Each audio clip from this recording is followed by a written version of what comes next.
Vəədəllahi la yuxlifullaha vəədə. Allah Taala heç bir zaman vədəsinə xilaf bir iş görməz.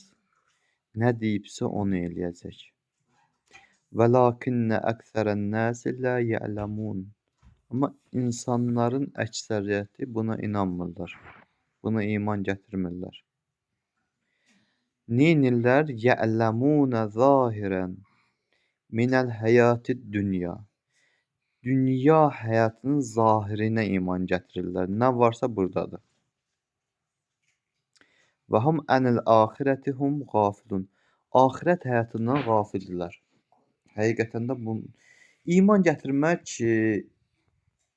3 mərhələdən ibarətdir. Bir dildə iman gətirmək, bir qəlbdə, bir də əməldə.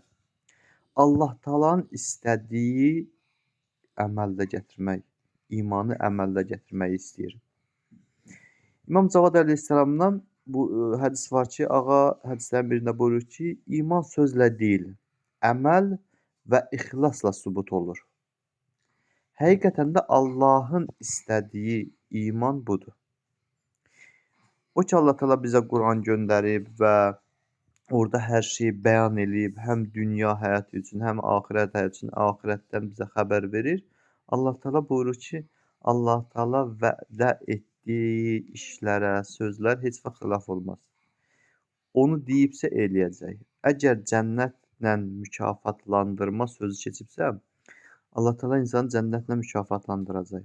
Və yaxud əzab ayələri haqqında cəhənnəmlə vədəliyibsə, hansı əməl sahibi olsun, əzab və əziyyətə düşəcəksən, Allah Taala onu yerinə yetirəcək. Ona görə diqqətli olmalıyıq ki, atdığımız addımlara diqqət eləməliyik.